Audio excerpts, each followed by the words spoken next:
Alright.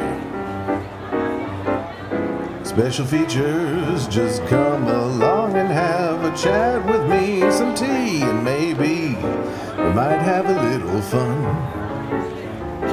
Special features, just talking about the movies and then something that might strike a chord with everyone. Strike a chord with everyone. Special features. Yeah. Da da da da da da da da Bam bam. da da da da da da da da da da da da da. Yay! Welcome back to the Special Features Podcast. This will be season 2, episode 8, I believe. Wait, yes, season 2, episode 8 of our continuing season, our endlessly continuing season.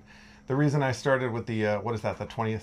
Which production company theme is that? I think it's Universal. Universal. Okay. Yeah. Well, I started with that theme because originally I was because we're going to talk about the new Superman movie. You know Right. who's the director? Uh, The James Gunn. James Gunn. The James Yes, Gunn thank directed you. Superman movie, and I was trying to remember the original, like Christopher Reeve Superman theme, and I couldn't. And for some reason, that was what was popping up in my head. The Universal theme, thing. which is not the original Superman theme. Well, I'll do the Superman theme. Da da da da da da da da da da da da da. I can't even hit that note. Yeah, there you go. We started at too high a register. Yeah. No, that's the original Superman theme. Yeah. But you can understand why I would confuse that with the other theme. Yeah, They because sound pretty similar. Yeah, they're both They triumphal. sound pretty similar. They do sound. Yeah, they're very They sound pretty triumphal. I think I may have screwed up and sat in the wrong chair for this podcast. Well, you can move. This chair is a little uncomfortable. Why don't you move? No, I'll sit the in a couch. more comfortable chair You're for the next You're podcast. gonna be miserable there. I'll just slowly. It's okay. I work in a kitchen, so my back is a little tight today because I had a hard week last week. So I'm trying to. Listen, why don't you just sit on the couch here? It's more cushy. It's nicer. Or I can What are sit you, in the Jack chair. Nicholson in 5 Easy Pieces? Listen, who the do you think you are? Hold it between your knees. I love the way that you found a way to order your sandwich, even though. Yeah, but anyway, yeah. In this episode, we saw a few new movies recently, but I figured the big one to discuss first, since it's recently on everybody's mind, would be the James Gunn Superman, a new Superman for a new world, as it were. Yes. This Superman, a lot of people had problems with, I think, because they felt like he was like kind of a wimpy Superman. I guess people thought that, like, because this Superman is like very he gets his butt kicked a lot in this movie, and he saves like everybody in this movie. Like he even there's a scene where he saves a squirrel, I think. So like. Is there? I don't remember. Yeah, that. I think there Okay. is. So All I right. think people who are like diehard fans of Superman being like a badass, and people who are big fans. This is the biggest problem I have with it. I understand why people might complain about Superman seeming a little bit too frail, but what bothered me about this is, first of all, the original Superman, like the original comic book Superman, was kind of not as tough as the current Superman is. Right. Well, he was mostly fighting like bank robbers and stuff. Yeah, and he was super strong and tough and stuff, but he wasn't like some kind of unkillable god like the new Superman is. Right. But I think what upset a lot of people about this Superman is a lot of people from the recent generations have grown up with the Zack Snyder Superman. Right. So they've seen this like Superman who they thought was like, I think this is the big problem I have with it overall. I think there's a lot of people, because of the world we live in and because of things like the Joe Rogan podcast and like, our John Cena-fied world. I shouldn't say that because John Cena is very likable, but you know what I mean? There's a lot of focus on like hyper-masculinity in our culture, and this idea of like, oh, you shouldn't be a cuck or whatever. So I think there's this idea that the new Superman is kind of like a bitch, whereas the Zack Snyder Superman is like somehow like some kind of tough guy, who's cool. Yeah. Like the Zack Snyder Superman, he's starting a business and he goes to the gym. And the James Gunn Superman is like, scrolling Facebook all day. Like, I don't know, and that bothers me that there's people that might have that idea. Well, I mean, I know what you're saying. I personally don't get that. I mean, I have issues with the new movie and the new Superman, but the problem is not that those kind of things. Like obviously the Superman that I grew up with more was the Richard Donner one. The Christopher Reeve playing Superman. Yeah. And I like that portrayal of Superman. But I also grew up with the earlier one, the crazy TV show version of Superman, which was another Reeves, Steve Reeves, I guess. The 60s Superman? Well, or the 70s Superman? It's more like the 50s and 60s. Yeah, I was about to say, I thought it was older, but Yeah, you grew up with the super old Superman? Yeah, the really old one. And in a weird way, the Richard Donner one, Christopher Reeve, was kind of playing on that version of Superman. And what I like about those earlier versions is that I feel like Superman was this, really iconic. When he shows up, you really notice. You know what I mean? He takes over. You said monolithic. Yeah, he's monolithic, exactly. And I feel like that was something that was kind of lacking. In fact, not just in this Superman, but in some of the previous recent ones as well, the Zack Snyder ones, is that I feel like Superman kind of gets lost in the mix. He doesn't seem more extraordinary than anybody else. Yeah. And the thing that sets Superman apart to me, or should, I think the idea, is that he's this kind of noble-hearted being. And when he shows up, it's not just his superpower, it's his super ideals. Yeah. And I kind of feel like, that's kind of what I want, out of Superman. I kind of want him to clarify these moral conundrums. But see, that argument you're making, to me, that makes sense.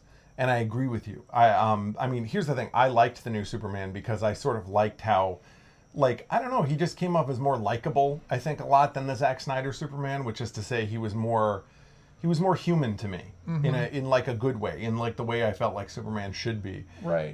But your argument makes sense. What I'm concerned about is that a lot of people, what they're arguing is the wrong thing. Yeah. I think a lot of people are arguing that this Superman is weak and the Zack Snyder Superman is cool and tough. And it's like, I don't think that's the right thing to focus on here. Right. I think the thing to focus on is more like what you're saying, it feels like the new Superman movie just doesn't center enough around Superman.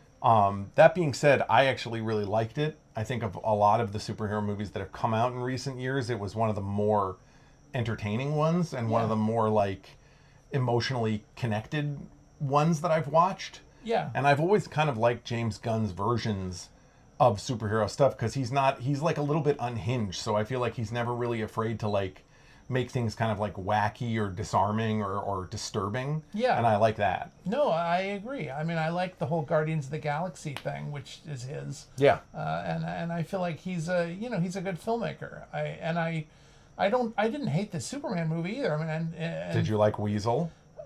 Weasel. Remind me. From his Suicide Squad. Oh yeah, well I mean it's okay that crazy creature. Yeah, I mean that's fine. I like the offbeat things that James Gunn does, and I feel like that's important. I guess my biggest thing with James Gunn is just that if he's making a movie, like a superhero movie, going into it, I've become very disenchanted with the whole superhero thing with DC, with Marvel, with all of it. And a lot of times I expect to be bored anytime I go see to see a superhero movie. And what I like about James Gunn is that I'm never bored watching his movies. Right, and I completely agree. And that's what's good about him as a filmmaker, because he doesn't want to be bored. He doesn't want to bore anybody. Yeah. And I think that's important to acknowledge that. But I think that, in a way, the most radical thing about Superman, especially in the complex world that we live in, or the most transgressive thing you can do, is to make Superman be kind of this, 50s, kind of, moral force, And I think that, that's one of the things that makes him so likable. Yeah. Is that he's not out there. He's not confused. He knows what right and wrong are. Yeah, he's defined by the parameters, like the purest form of the parameters of the society that he's born into. Yeah, exactly. Which is why Soviet Superman is also a better idealized version of the concepts of the Soviet Union than the actual Soviet Union was. Yeah. Did you see that Soviet Union cartoon? No, but I'm just saying, like, anytime there's an alternate universe version of Superman where he's born in a different society, he usually like personifies the ideals of that society in its most pure form. Right. Which is because that's what he is. Yeah. Well, I actually watched some of that cartoon that came out not too long ago that had the Soviet Superman. And I liked it, and one thing I liked about it is that Superman becomes aware that he's being lied to by Stalin, and and that there's a lot of problems with the obviously the Soviet system, and so he begins to fight against those things. And I kind of think that he needs to be that in the American system too. Like he's got to be there, defending truth, justice, and the American way. But it's like Captain America does. Exactly. Yeah. But it's good if he's defending the ideal American way and fighting against the things that fall short. Well, weirdly, Superman is kind of the DC Captain America. Yeah. I mean, like, I'm sure that if there were like really intense comic book fans, they would hear that and they'd probably be like, no, there's another super soldier that knows it's fucking America. Like, but for what I know about DC and Marvel, Superman feels sort of like the DC version of Captain America. Yeah. Well, I think he's kind of he's the DC version of everything. Yeah. Well, isn't Captain Marvel? I mean, the original Captain Marvel, isn't he the I don't know. I thought he was supposed to be like Superman in some. The original Captain Marvel? Yeah. I have no idea. Anyway, it doesn't matter. I think there's a few characters that have been called Captain Marvel. I'm not 100% sure. I think there's something to do with like Shazam being Captain Marvel. Or Shazam. Maybe that's what I'm thinking of. Or Shazam used to be Captain Marvel or something. Okay, maybe so. Maybe that's what I'm thinking of. Captain But then Marvel there's Miss Shazam. Marvel. There's like a lot of Marvel. Yeah. And also that's Marvel. Yeah. And also that's Marvel. Yeah. Yeah, I don't know. All I'm saying is that, like we said, Superman, he should be calling out the society that he's defending. Right. For their wrongdoing. And because that's what Captain America does. And I There's guess like that whole thing in, what's the Daredevil comic that you... Oh, yeah, Born Again. Born Again. Yeah, there's a thing where he's like uncovering government secrets in that. Right. There's in the Marvel movies, he uncovers that S.H.I.E.L.D. is like trying to develop weapons with alien technology, and he gets pissed about that. Exactly. And I like all of that. I think that's all very important, to these characters to show that they are genuinely, that they're not there to defend right or wrong. They're there to defend just the right, and I think that that's important. Just the right wing. Yeah. No, I'm just kidding. No. Yeah. But I think that that's one of the things that actually has drawn criticism about this movie, obviously, is that right now we're dealing in our country with a lot of corruption and a lot of dangerous,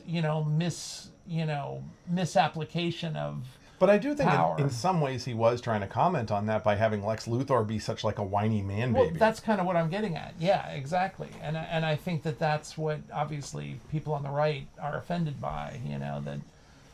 That Superman is woke or something like that. Which I guess. I mean, as if that word ever meant anything. I don't know. I just think I think there's a lot of like weird alt-right lunacy in our country. So that thing I was talking about with like demanding a more masculine, tough, like, badass type Superman, that is like an alt-right thing. Yeah. It's like this idea of accusing any man who like is a gentle person or who like cares about, gentle things is like some kind of a pussy, it's like, right. It's just, No, it's all part of that. Yeah. And it's nonsense, obviously. And, that's hopefully what Superman is out there to. I'll tell you, the element of that whole thing, that whole like hyper masculine culture thing that I find the funniest is like people get really offended, especially if like it's like a celebrity, like a YouTuber that people like or something. If they find out that person's like girlfriend is like selling adult content, like like on OnlyFans or something, they really get offended by that, and they're like, oh my god, I didn't know. Billy, my favorite streamer, was a cuck. And it's like, first of all, none of your business at all. Second of all, what the hell are you talking about? This is still a person who, like, that woman is still going home to sleep with that one person. that doesn't even fit the definition of a cuck. Right. Someone selling nude photos online is not cucking their husband unless they're boning other guys. Right. Also, I just the whole idea of this cuck thing and whatnot. Just there's a lot of stuff that is considered to be fighting for masculinity on the right, and in reality, all it's doing is saying that they're too fragile to handle anybody's sexuality or anything that's beyond their comprehension. It's like that thing when that that right-wing dating app came out and then it shut down because no women were signing up for it. Right. It's like it's almost a parody of itself. Yeah. Anyway, regardless. Yeah. But moving forward back into Superman. Sorry that devolved into I know we shouldn't aggressive leftist politics. Yeah, sorry. Oh, speaking of which, we didn't address the situation now. As you can see, we're not in our usual podcasting space. It's because a lot of the equipment I've got for podcasting is now so much more lightweight and easy to transport. So we can basically podcast from anywhere now. Yeah. And right now, we've been at my house and now we're at your house. Yep.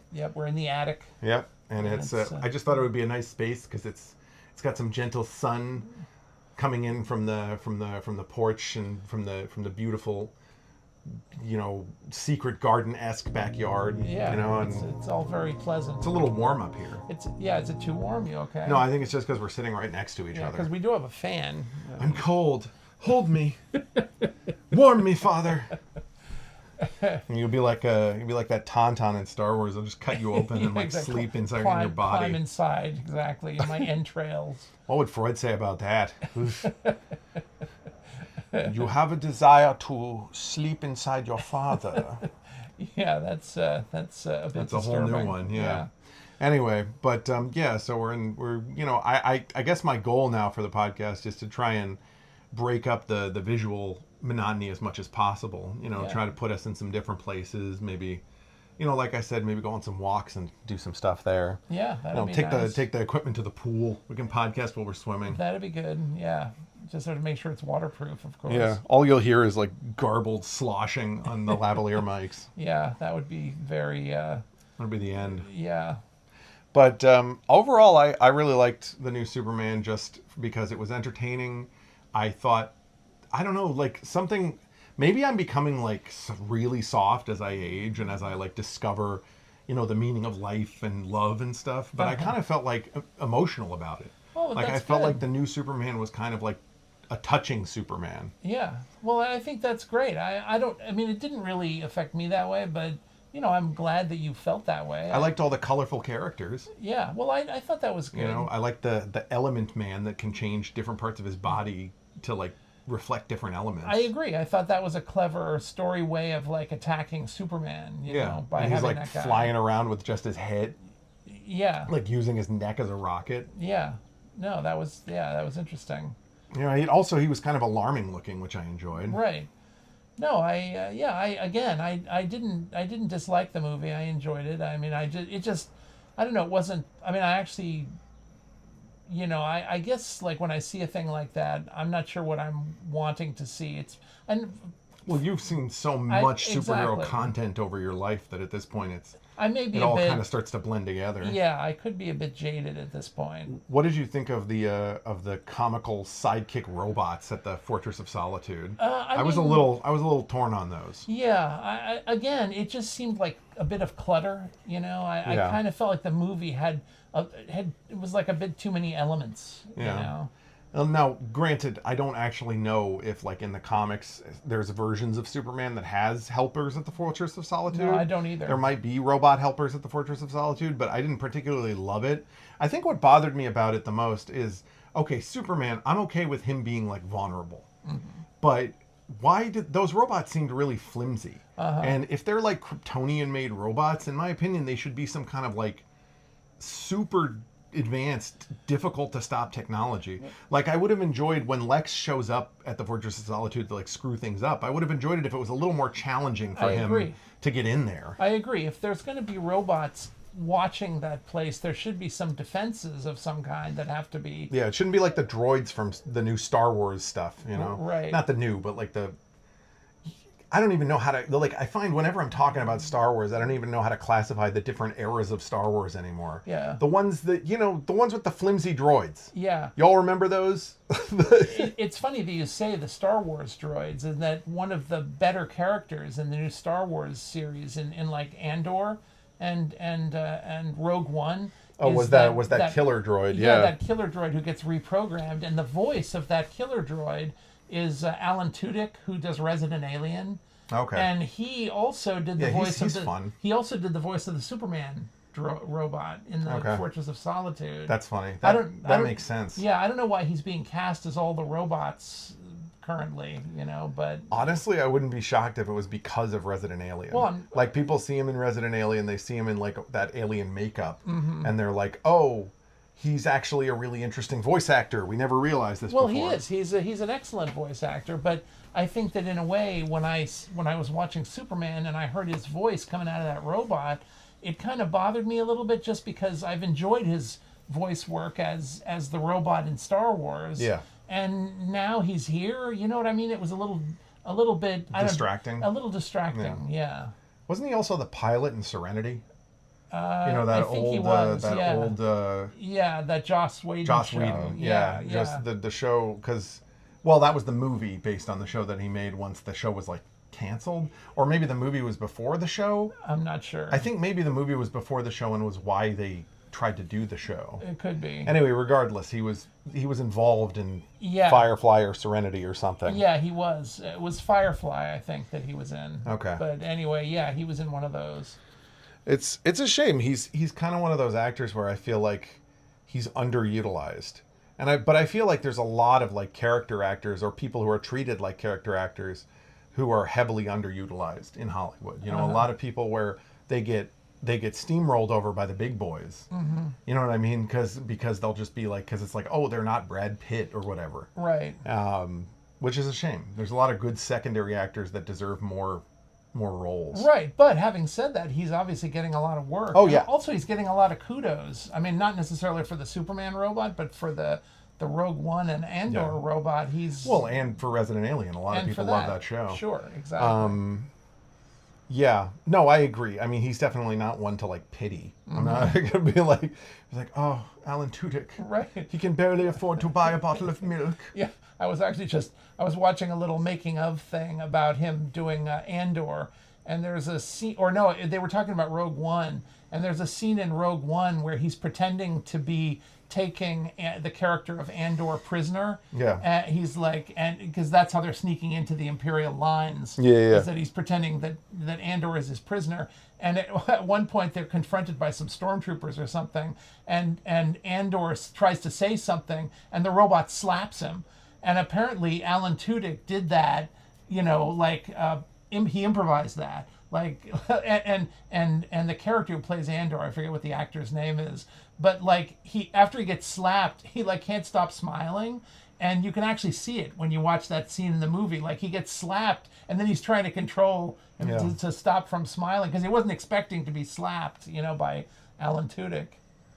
But it was a charming moment. It's a funny moment because obviously the robot slaps him, which is kind of funny.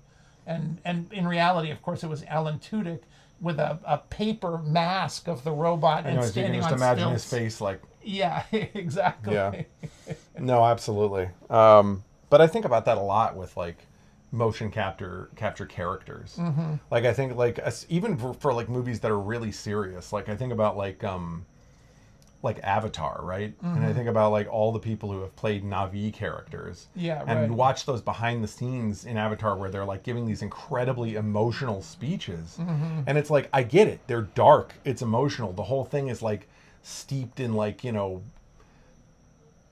cultural context. Mm-hmm. But at the same time, there's got to be moments where it's like, it's hard to like hold it together. I'm sure. Because it just feels so over intense, like because I'm also thinking about like Benedict Cumberbatch playing Smaug.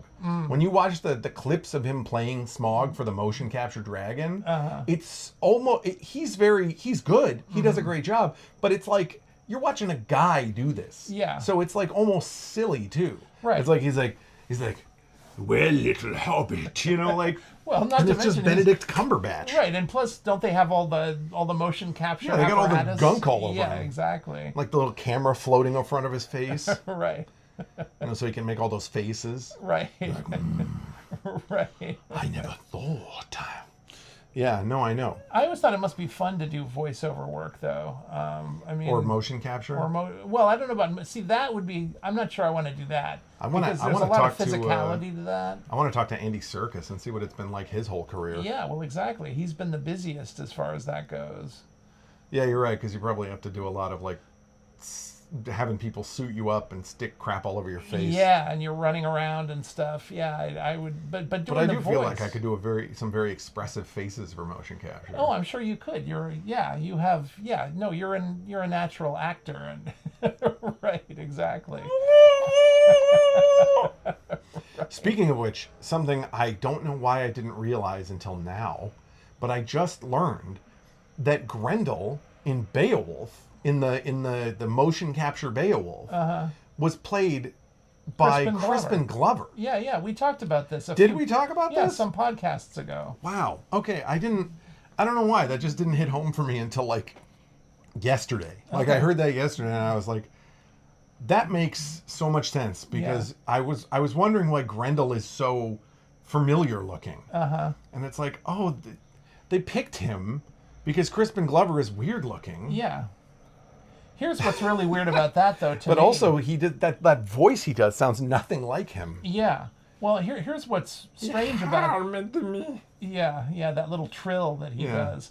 But here's what's weird about that. The strangest thing to me about that because I don't quite understand why he was cast by because the director of that Beowulf is Robert Zemeckis. Yeah. And Zemeckis also made Back to the Future, and that's where he used Crispin Glover in the first Back to the Future movie. But then they had a falling out because during the making of that movie, they had a difference of opinion about what how the movie should end. Crispin Back Glover, to the Future. I know because the money thing. Yeah, exactly. Crispin Glover didn't think a person's happiness should depend on how Their financial financially success, exactly. But he was overruled. Obviously, he's just an actor in the movie. But because there was of also that, a major lawsuit in Back to the Future 2 over the use of his appearance. But that's what I'm saying. He was, because of that argument in the first movie, he wasn't used in the second movie, and they got a lookalike to play him. Who doesn't even look like him. It doesn't even really look like him. But Crispin Glover actually sued that they were using his likeness, essentially. And he won, right, exactly. But here's what's weird. After all that, the fact that Zemeckis used him in Beowulf is a very strange thing. Well, I mean, it's a many years apart. Well, I mean, it's some years apart. I don't know if I'd say Beowulf many. is from the 2000s.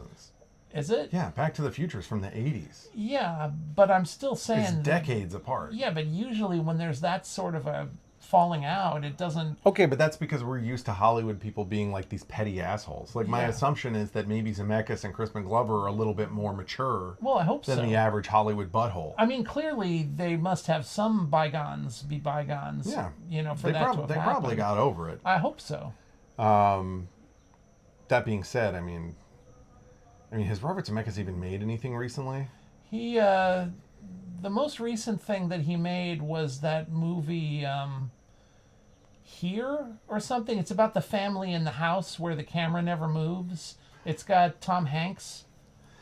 Wait, the movie about like life? Yeah. Where Tom Hanks like going through life? Well, not just Tom Hanks, but basically you see the movie begins. Your mother. Yeah, and I saw know what this. movie we're talking about. Yeah, the movie begins like in the dinosaur times. And, oh, really? Yeah, Okay. and you see the little part of land with dinosaurs laying their eggs and stuff, and then it moves forward through the eons until you reach like people in the Middle Ages. That was that Tom Hanks movie? Yeah. Because when you say dinosaur times, all I think of is Tree of Life. Okay, but that's not. Because Tree of Life also has a ton of dinosaur clips. It does, but that's a different. I mean, that's what's his name? Terrence Malick. Terrence Malick, exactly. But the concept is kind of similar. You're right. It's sort of. I mean, this new movie also has that same sort of idea behind it. Yeah, which explains why it was boring. Well, it unfortunately was. I haven't seen it, by the way, just to preface this. I've just had it described to me, and you told me it was kind of boring. Yeah, it was. It was. It's hard. I mean, it's tough because I don't know. I mean, at least for me, I thought that it just the concept did not really successfully hold my interest for the whole length of time. Yeah. And So that's the most recent movie he made? I think that it's one of the. Yeah, I don't know if he's done anything more Well, recent. jumping than that. off from that, if you want to talk about like small, well, not small scale, but like that kind of drama, we did recently see a really good movie, which was Life of Chuck. Yeah, Life of Chuck, and that was Which really was surprisingly good. Who directed that? Do we know? Life of Chuck. Wow, I should know. This is why we need somebody with like, because my phone and computer are both being used to record this right now. Yeah. So we need like a Joe Rogan Jamie to like pull shit up for us. But at the same time, you know, I kind of, one of the things I like about this podcast is when we remember things, I'm proud of myself because I'm not sitting here looking things up. That's true. You know? Also, I figure anybody that's listening to this, if they're sufficiently interested in whatever we're talking about, they can look it up. Exactly. Yeah, but Life of Chuck was really good. Yeah. Unexpectedly good. Because when I first saw the trailers for that movie, I mean, here's the thing. Sometimes Stephen King properties are like kind of a big hit or miss. Mm-hmm. Sometimes they're really good. Sometimes they're bad. There's a lot of people from my generation and your generation who have a lot of nostalgia for Stephen King. Right. So as a result, occasionally you get a surprisingly good Stephen King product, like the remake of the first It movie. Yeah, right. Which was surprisingly good. It was surprisingly good. And I didn't know what to expect from this, because sometimes Stephen King is a little bit smarmy and like saccharine. He can and be. like the Green Mile, you know, and I love the Green Mile, but I'm just saying, like, you know, a little bit like, you know, life's gonna work out no matter what you do, baby. Right. You know what I mean? Like, it's just a little bit too like charming and emotionally, like, you know what I mean? Yeah, absolutely. And I was expecting that from this movie when I saw the trailer. I was like, this is gonna be some smarmy garbage with some kind of spooky twist in it. But other than that, it's gonna be like just about this guy and his life and how he overcomes the odds, you know? Right. But it totally wasn't. Right. No, I just wanted to say that what I really liked about it is that it's, I mean, here's the thing. It's not a movie you can oversell because there's not, you know, I think some people might watch that movie and think, wait a minute, that's all that was? That's it, yeah. But that's what I liked about it. No, it's very simple. Yeah. But I think that's part of what made it good. Yeah. I think a lot of times when you have a movie like this, it gets overcomplicated by nonsense. And like, you know, by too many different weird, stupid plot turns. Right. But this movie was very, very straightforward. Yeah. So I would say, don't go in expecting like to be explosively amazed. But like, if you're just looking, but I went into this movie thinking it was going to be total garbage. So that probably colored my enjoyment of it to some extent. But like, the movie, what's good about it is just that it's simple, and in its simplicity, it has moments that are like surprising and delightful.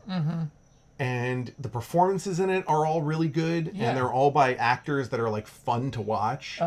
And like, I mean, God, Mark Hamill has one of the best performances in this movie I've seen in a long time. Yeah, it's a great little Mark Hamill performance. I agree. And Chiwetel Ejiofor, he's always great. But I love him. He was really, really fun in this. Yeah. And there's just a lot of little moments in this movie that just are kind of like, it's like life, you know, like life feels sometimes very, very dry and very straightforward. But then you have these little moments where it's like, oh, that was kind of nice. And that's what watching this movie is like. Yeah, well, and in fact, it kind of, you know, there's so many things nowadays that depress me. And, you know, even if I see like a good movie, I sometimes come out feeling like, ugh. You know, because the movie just reinforces all my cynicism. Yeah. Whereas this movie Your kind hatred of life. Exactly. Whereas this movie, I left the movie feeling a little bit better about the world. Feeling optimistic. Yeah. Even if the worst were to come to pass and our whole universe were to collapse, you know what I mean? You can still live your life and try to be happy. And it kind of felt like, you know, it's like there's so many movies where if like something like the apocalypse comes, people start like murdering and raping each other. And in this movie, it kind of felt like, oh, maybe people are capable of being nice to each other. Yeah. Maybe people are capable of caring about each other. Maybe people are capable of like, you know, if there's, I mean, you know what? Spoiler alert. Well, don't give away too much. I mean. No, I know. I just figure like, you know, if you want to watch the movie, watch it. Stop this podcast now and go watch it. Okay. Because I'm going to talk about a couple things in the movie that like may spoil it for you. Okay. But I just mean like,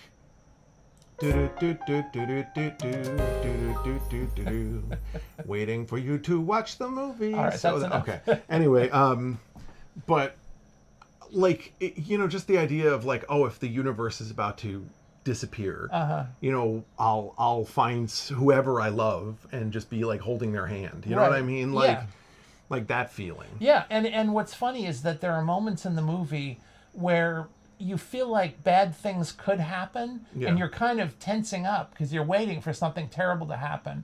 Like I'm thinking about that scene where Chiwetel Ejiofor is walking into this town at night, and he runs into this little girl, and like basically the world is ending. Yeah. And you kind of feel like something terrible is going to happen to these people. Yeah. And it doesn't. And it's a relief, Well, also in scenarios like that, there's so many scenarios where it could be like really grotesque. Yeah. Where it could be like, oh, this lone man encounters this little girl. What is now that he realizes the world is ending, what is he gonna do? Right.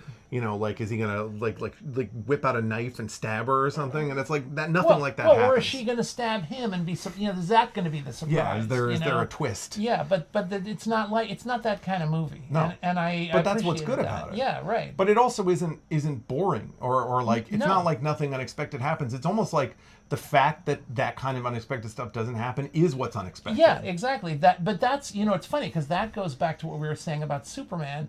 I feel like the unexpected thing about Superman that is that he has to be the decent heart of any story. Yeah. You know what I mean? I don't want to see a Superman movie where the world is so bad and Superman is being kicked around so much that he has to become a jerk. You know what I'm saying? Like, I want the movie to be good. I want him to be the good. You could have a movie. That being said, I didn't feel like Superman had to become a jerk in the new Superman. Well, no, movie. he didn't, but he did get kicked around a lot. He did. And I don't necessarily want to see that either. That being said, he did get kicked around in reasonable scenarios. He got kicked around by, well, spoilers again, because this is important plot stuff for the movie. But he got kicked around by a clone of himself. Right. And he got kicked around by his weakness. Right. What the hell is that stuff called? Kryptonite. Yeah, but there was too much of that. I just feel like I was watching too much scenes of Superman getting his butt kicked. I don't. That's not what I'm really looking for. But then he was triumphant. Well, but see, I felt like the triumphance was even limited. It wasn't. I don't know. I mean, I kind of liked Nathan Fillion's Green Lantern. Yeah, but I almost wish that had been a different movie. I guess I don't know. I found it charming. Okay. Like I like the scene where he's like fighting at the end and he has like green energy constructs that look like middle fingers and stuff. Right, I found it kind of charming. But you know what? Your mother was actually annoyed by that. Like I didn't feel one way or the other about it, but your mother thought, that one scene just kind of showed a sort of coarseness that like bugged her. I guess, but it's not Superman being coarse, and there are coarse superheroes. Yeah, and Guy Gardner is one of them. Yeah, but he's supposed to be on Superman's side. You know what I mean? Like, yeah, I just mean Guy Gardner in the comics is like a Green Lantern of convenience. Like he's not really a good Green Lantern. Right. I'm just saying that the good guys, I want them to be good and not spiteful. That was one of the things I liked about that movie, The End. Was that when the good guys are spiteful, they don't get to go to heaven. They get punished. Yeah, exactly. Yeah, the good guys have to be good to be rewarded. Yeah. Yeah. Well, like, even when James Franco starts gloating as he's being elevated to heaven, it gets canceled for him. Right. And then he gets eaten by Danny McBride and his goons. Right. And I kind of, that's a good. I actually feel like that's kind of a positive message. Don't be a jerk. You can't be a good guy and be a jerk. Don't be egotistical, even in your moment of triumph. Right. Be humble and kind. Right. I mean, and that's something that like has always bugged me about like this kind of thing that happens in our country, in America a lot. It's like okay, if you have to go and kill Osama bin Laden, don't fucking gloat about it. You're killing a guy. If you have to kill a guy out of necessity, have a certain amount of solemnity. Yeah. You know what I mean? But that being said, I still can understand breathing a sigh of relief over the death of a tyrant or a terrorist. Yeah, but sigh of relief, absolutely. But don't like, hi, you jerk. It's like, up yours, asshole. No, I get what while you're saying. Shooting somebody. I get what you're saying, but I still think we have to be careful about arguing against people gloating over Osama bin Laden's death. Okay, but I'm not saying he shouldn't have been killed. What I'm suggesting is that our national character should not be triumphal when we have to murder people. Yeah. You know what I'm saying? Like, it's not a triumph if you're forced to kill people. It's a horrible necessity. Yeah. You know, it's an awful thing that you have to do. You know what I'm saying? Look, I agree with you. I'm just saying world history, it's sort of human nature to celebrate Of course. the deaths of your enemies. Yeah, no, don't. I mean, like, we talk about, like, the reason that human society creates characters like, you know, I don't know, in Star Trek, like the Klingons. The reason we create warlike races is because at our heart, humanity is a warlike race. Right. They are. But I think that there is also something that I consider an American character, you know, at least in my ideals, all right? Yeah. And I like these ideals, and they are kind of the Superman ideals. The Captain America ideals. Exactly. And it's like those ideals do not comport well with gloating and with, like, bragging and with being generally a competitive jerk. Well, it's interesting because that's something we were talking about the other day at one of the open mics I was running, which is we were talking about Victory over Japan Day and how that, like, is not celebrated by most of the country except for, like, Rhode Island.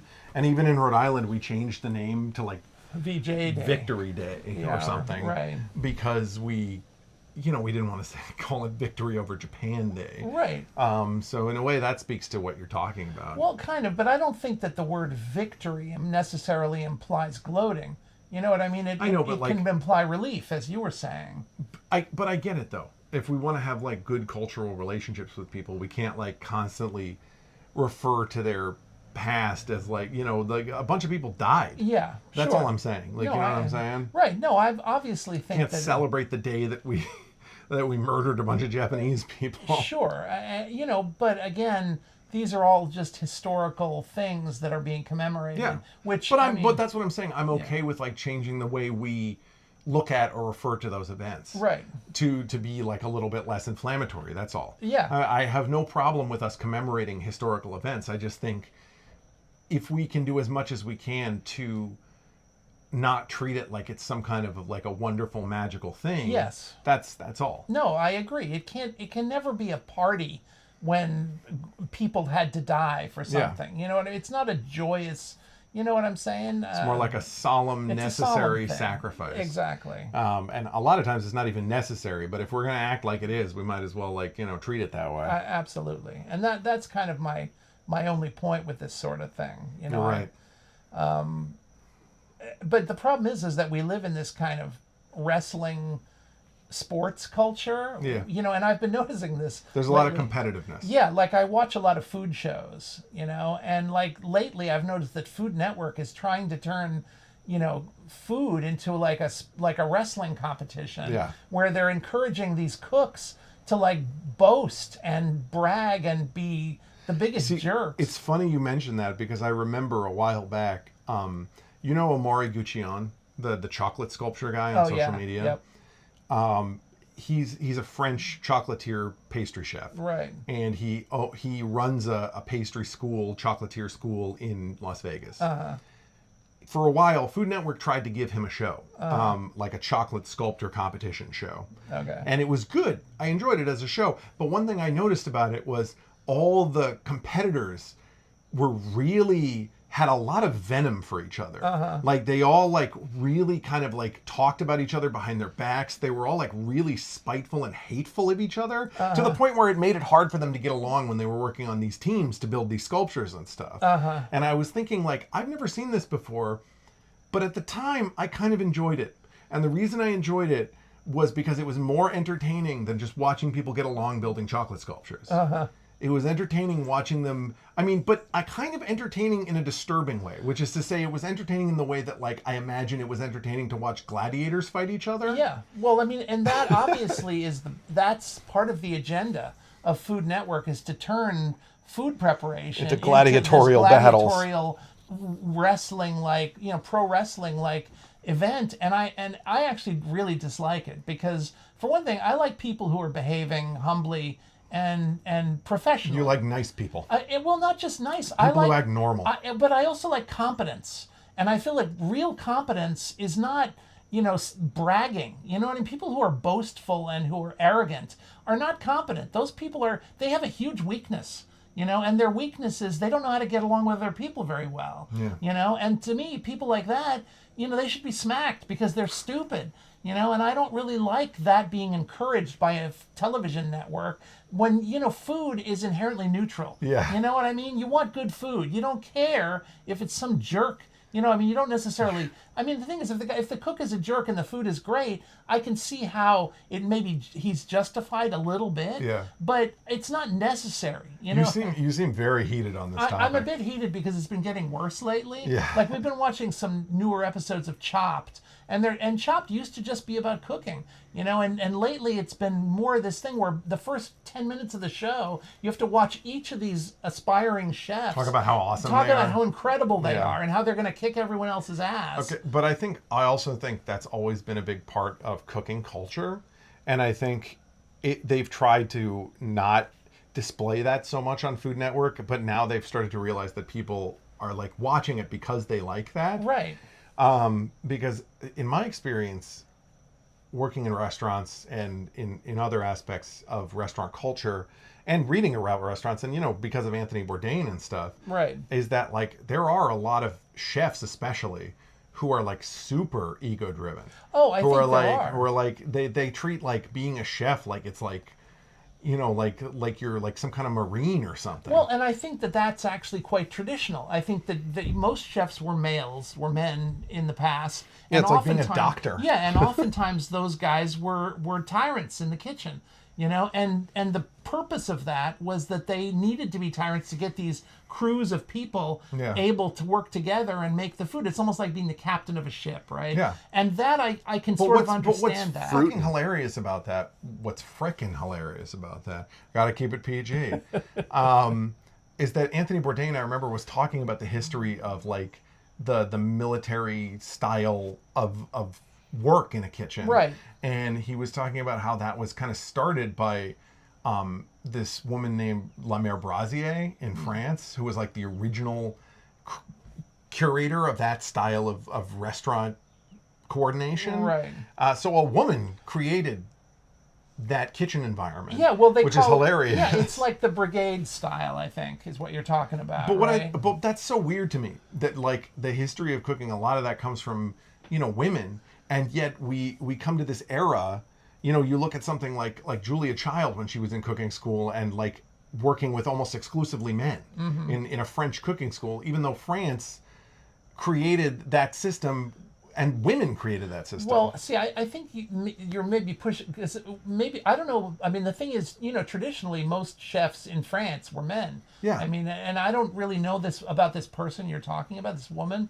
But I mean, because I've never heard of her, I'm thinking she was not as significant as like, Lescoffier or Paul Bocuse or somebody like that. Bocuse came after La Mère Brasier. Okay, I believe it. She was like who, I don't know if she was directly who he learned from, but he was like a result of her stuff. Right. I'm not denying that. What I'm suggesting though is that I think that's an unusual departure from what was the norm back then. I know. I'm just trying to point out the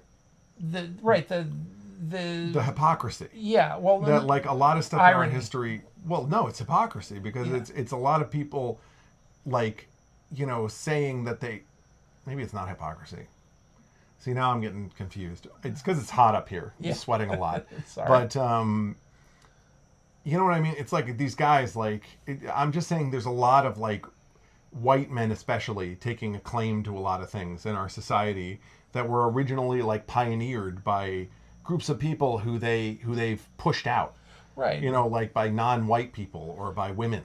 Well, absolutely. And of course, it was a tradition going way back that, oftentimes chefs were black also. And, and they were running. But I do think that this brigade system was, in place during the time when there were mostly, white French chefs, who were kind of running the food world.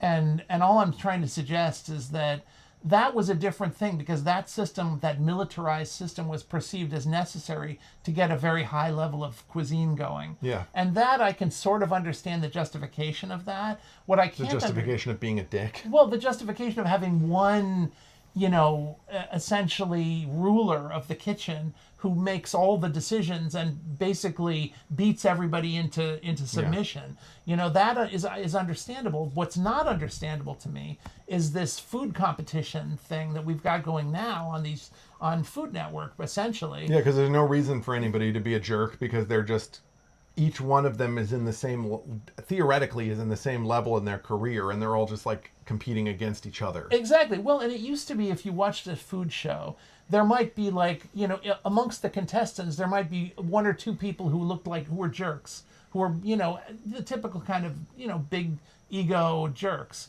And then the rest of people would just be normal people. But now it's like everybody. But now it's like all of them are. The problem is not that it's that they're finding these people. It's that I think they're forcing them.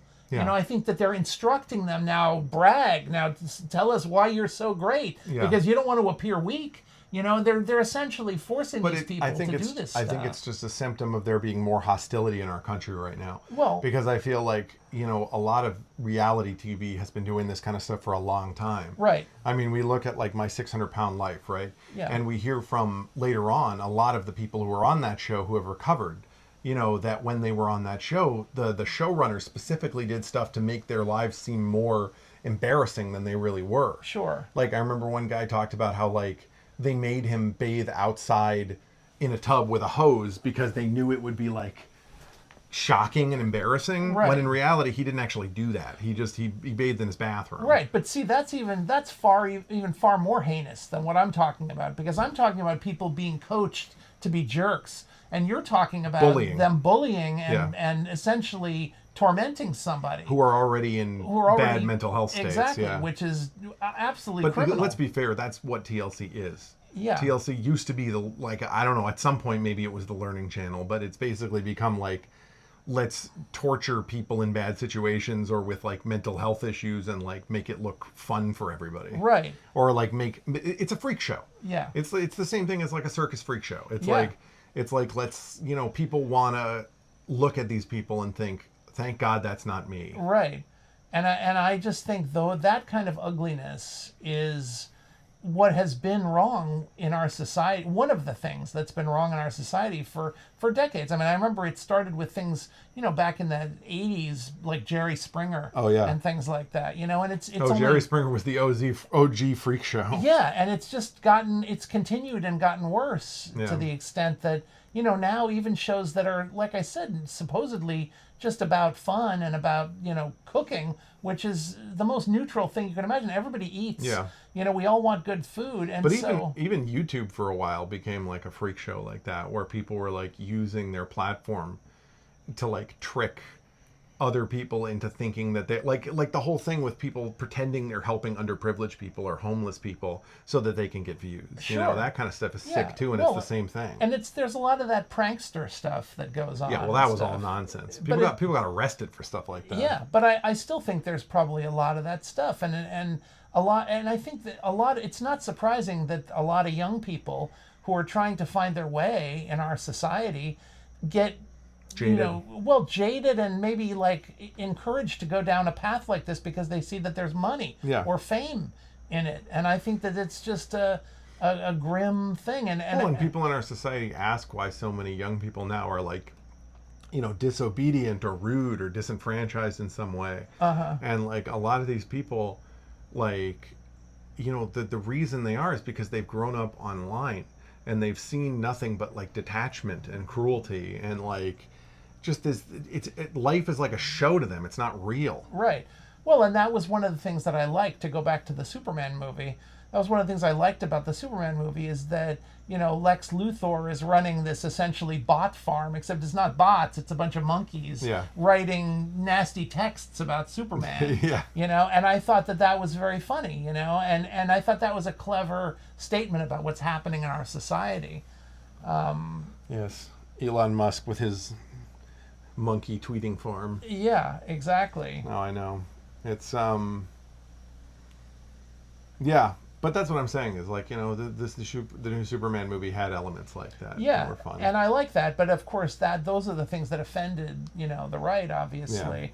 Yeah. But I mean, I'm just saying that I wish Superman had been more of a like you said, monolithic force in the center of the movie, kind of providing a stable center that the audience, we could feel like we have on our side. Yeah. So that in our world, even though there is no Superman, you can walk out of the movie feeling like maybe you could be a force of stability. You saying the new Superman has small pee-pee energy?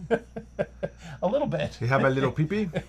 Maybe. Yeah, no. I agree. Well, I think, honestly, if I had to make one complaint about it, other than the things we've already discussed, I would say that I think, even though it was well written and it was well done and it was intense in a lot of good ways, I keep making this microphone spike. I don't know. Is it when I raise my arm? No, is it maybe. brushing against? Maybe your Yeah, it's going sleeve. shh, shh, shh, shh. Yeah, that's it.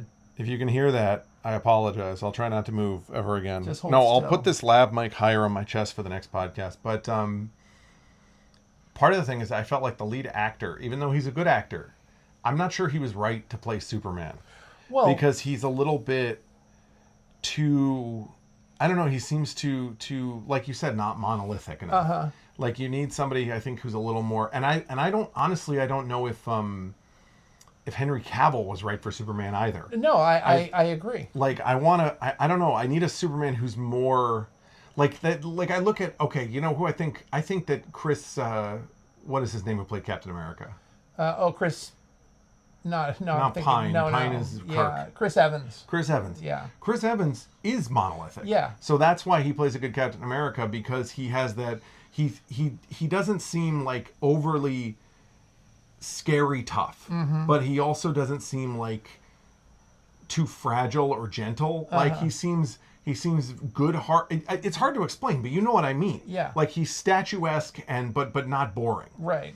And we need somebody like that for Superman too. Yeah. And that's what was so great about Christopher Reeves, because Christopher Reeves embodied that quality perfectly. He did. He, from the first time you see him in the movie, you buy it. You know, you Yeah. accept that he is this character. Yeah, he seems very likable, but at the same time, he doesn't take shit. Yeah. You know what I mean? Like, and he believes in the right thing. Well, and you know what's funny about this to me is that when I think about the old Superman show from the 50s, which was a very cheesy show, and the guy they had playing Superman, I think his name was Steve Reeves, no relation to Christopher Reeve, he was kind of this pudgy, not super muscular guy, and yet there's a funny thing where I used to watch a lot of I Love Lucy reruns when I was a little kid, and there's an episode of I Love Lucy when With Lucy, the chocolates? no, it's she's like in the Empire State Building, and she's trying to film some kind of goofy little,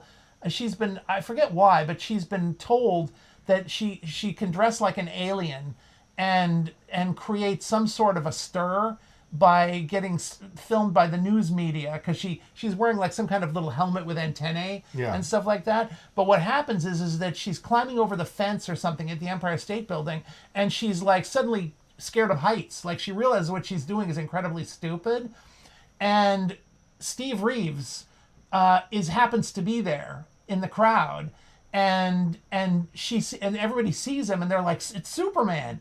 And he basically walks over, and even though he's not dressed as Superman, he like climbs over the railing and very easily helps Lucy get back to safety. And it's almost as if he's really Superman, you know? Yeah. And what's funny is that even though that's only like a short little scene in a silly TV show, you kind of buy it. Like his performance is impressive, you know? And it really works. And I feel like that's kind of that little moment shows how you want to treat Superman. Yeah, absolutely. You know? Well, it's funny because you know, it makes me think of, for some reason, it makes me think of Seinfeld, because Jerry and Seinfeld is obsessed with Superman. Yeah, right. But like, they don't really have any moments like that in the show. Anytime they have a kind of like Superman moment, the joke is always that Jerry is Superman. Yeah, right. Which of course, Jerry Seinfeld is not Superman. No. Although that it is funny. Yeah, it's always very funny. It is funny. Like the scene where he's trying to do that race against that guy that lost a race to him. Right. Who thinks he cheated in like high school or something. Yeah. But yeah, that's funny. We could probably have a whole episode where we just talked about Superman and Seinfeld, for that matter. Sure, absolutely. Seinfeld, that was a good show. I remember when I was overseas, I rewatched the entire series of Seinfeld. Yeah, Seinfeld was a great show. Seinfeld is also also exemplifies American ideals Yeah. in some ways. Yeah. The American ideals of going out there and making a go at it even though life is against you. Yeah. Well, and that's what I liked about that show is that it wasn't necessarily about people behaving, better than one would expect. They're not Superman. They're flawed, They're problematic like real people. Yeah, but they're It's coping. in some ways more problematic. Yeah, yeah. But I think that one of the problems with the end of the Seinfeld, series was the final episode. Because of their cruelty. Yeah, it seemed to suggest that they were cruel, and that's not something I ever felt was true. No, they weren't. They were just at worst they were stupid. Yeah. And like even then it wasn't that they were all stupid. It's just different members of the group were stupid at different times. Yeah, absolutely. Like, and they were making mistakes and so forth. And even Jerry, who was like the voice of reason, was still kind of an idiot sometimes. Yeah. Like it's just how it was. Right, but I think that's what made it fun and relatable. Because in a Absolutely. way, like all of us are idiots sometimes. Yeah, but I do think that the message that Larry David and Seinfeld derived from doing all those seasons of the show was that these people were kind of nasty. Yeah. Which I think is a weird take on it. It's a wrong-headed. Yeah. Yeah. But I think that's also based on Jerry's opinion of himself and like, you know what I mean? And on humanity, Like, maybe. yeah. So it's, but to each their own. It's Yeah. fine. The show is still a great show despite is. that. Yeah. And also we've gotten some fun out of it from Curb Your Enthusiasm, him joking about the Seinfeld finale. Absolutely. Sure. So all in all, it is what it is. But I think that's about the time we have for this episode. All right. Wow. So I can't believe we got this is through going to be that. the Superman episode. Superman and food. Yes. So, but that's good. I like it when the episodes revolve around a central theme. It makes it easier for me to publish them. So, Nice. yeah. So if you're interested in Superman, this is the one to watch. And This is it. We'll see you next time. Da, da, da, da, da. Da, da, da.